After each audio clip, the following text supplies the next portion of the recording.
Shalom Bapak Ibu Saudara-saudariku yang terkasih dalam Kristus Yesus. Kita bertemu lagi dalam sapaan Tuhan hari ini. Namun sebelumnya mari kita bersatu di dalam doa.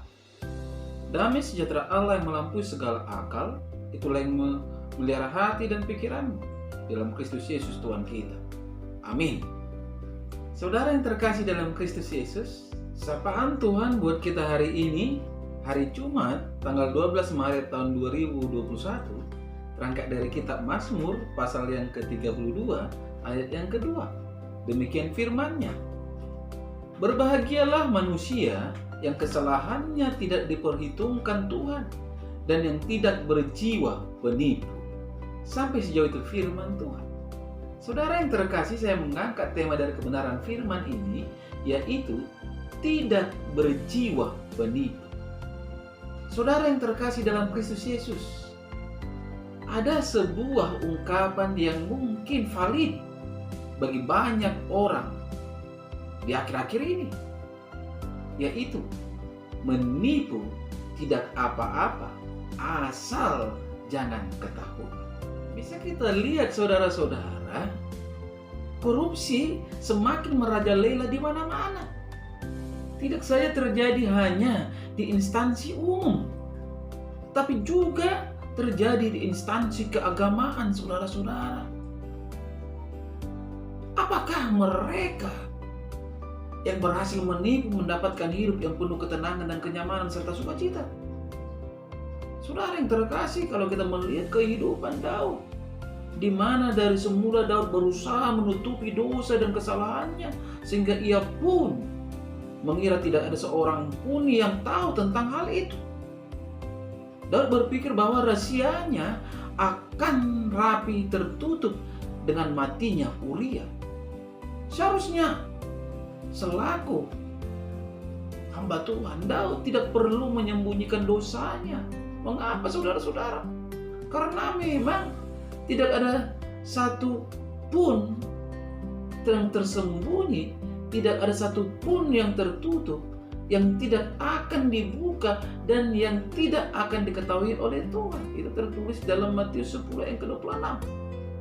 Artinya, kita bisa saja mengelabui pemimpin rohani kita, membohongi suami atau istri, membohongi rekan-rekan kita, dan sebagainya. Tetapi tidak seorang pun dapat membodohi atau membohongi Tuhan. Tidak ada tempat yang sanggup menutupi sehingga Tuhan tidak dapat melihat atau menjangkaunya. Saudara yang terkasih, Tuhan tahu persis kejahatan yang dilakukan oleh Daud. Namun ia menunggu pengakuannya.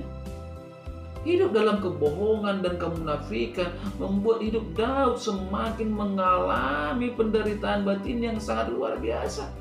Bisa kita lihat dalam Mazmur 32 ayat ketiga sampai keempat. Dikatakan di sana, selama aku berdiam diri, tulang-tulangku menjadi lesu karena aku mengeluh sepanjang hari. Sebab siang malam tanganmu menekan aku dengan berat, sumsumku menjadi kering seperti oleh teriknya musim panas. Olehnya, saudara-saudara, Daud pun menyadari kesalahan dan dosa yang telah diperbuatnya. Ia pun segera memohon pengampunan pada Tuhan. Sebelum Daud menerima pengampunan dari Tuhan, Daud akan selalu mengalami tekanan dan penderitaan dalam dirinya, saudara-saudara. Namun setelah Tuhan mengampuni dosa-dosanya, apa yang terjadi? Pemulihan pun terjadi. Begitu juga sukacita. Hal inilah yang menjadi bahagia orang yang tidak berjiwa penipu. Dan inilah yang ditekankan oleh kebenaran firman Tuhan saat ini. Pada era teknologi digital modern saat ini, kalau kita memperhatikan semakin banyak orang Kristen yang tidak lagi merasa berdosa dalam hidupnya kepada Tuhan.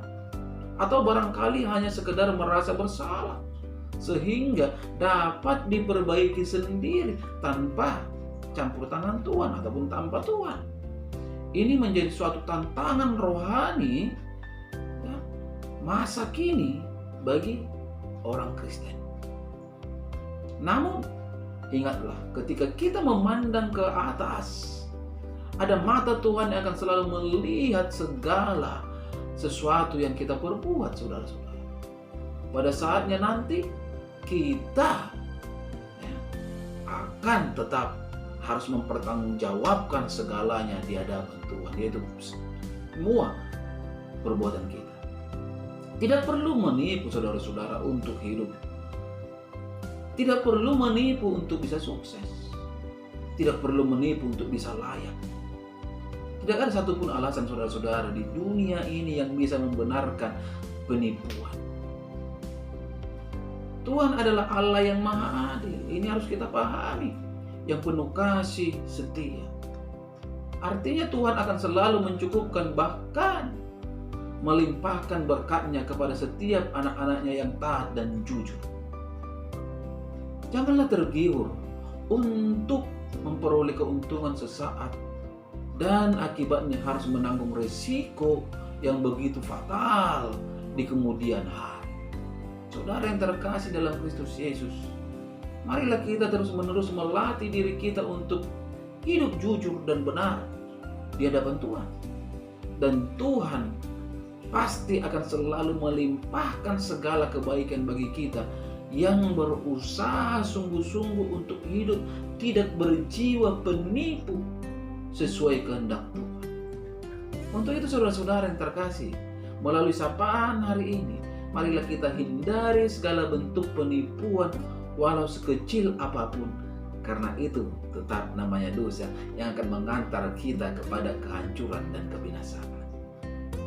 Namun ketika ada penyesalan diri, pengampunan dosa, pemohonan maaf kepada Tuhan, di mana Tuhan begitu senang menerima orang-orang yang menyatakan dosanya, dan Tuhan pasti mengampuninya. Ini saudara-saudara, mari selalu berserah kepada Tuhan. Amin. Kita berdoa. Terima kasih Bapa di surga, oleh kebenaran firman-Mu yang telah berkumandang di pagi hari ini melalui media YouTube ini. Tuhan Yesus yang baik, mari Engkau memeteraikan kebenaran firman-Mu di dalam hidup setiap para pendengar dimanapun mereka berada, sehingga Tuhan mereka mampu menjadi penggawa-penggawa-Mu yang akan membawa jiwa-jiwa semakin mendekatkan diri kepada Tuhan, di mana Tuhan yang dipermuliakan. Tuhan Yesus, kebenaran firman-Mu yang mengajak kami untuk melihat bagaimana sikap orang yang tidak berjiwa penipu. Tuhan Yesus, izinkan setiap pendengar ketika mereka lemah, mereka memperoleh kekuatan, ketika mereka sakit, mereka mendapatkan kesembuhan, ketika mereka, Tuhan Yesus, berhadapan dengan persoalan, mereka mendapatkan jalan keluar, karena memang tidak ada mustahil. Pada saat ini juga hamba berdoa tidak bosan-bosannya kepada setiap jemaat yang telah Engkau percayakan kepada hamba-Mu ini, dan juga kepada istriku yang adalah hamba-Mu. Berkati rumah tangga mereka, berkati usaha dan pekerjaan mereka Tuhan. Yang sakit mari Engkau sembuhkan, yang lemah mari Engkau kuatkan. Buat anak-anak yang Engkau titipkan, jadikan mereka anak-anak yang pintar yang menjadi kesukaan bagi nama Tuhan. Pada saat ini juga hamba berdoa untuk saudara-saudariku Tuhan yang jauh dari hamba-Mu.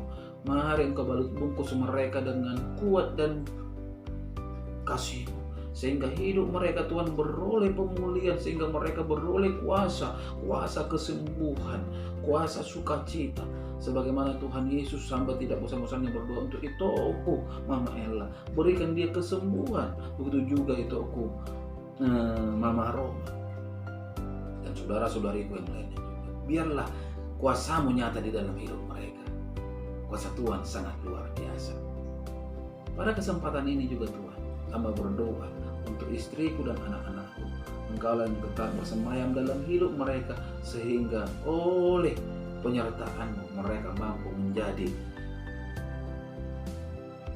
tangan Tuhan yang akan menjadi saksi Engkaulah Yesus yang adalah Tuhan dan Juru Selamat kami. Dalam nama Kristus Yesus, hamba berdoa dan mengucap syukur. Amin. Salam buat kita semua. Salam sehat.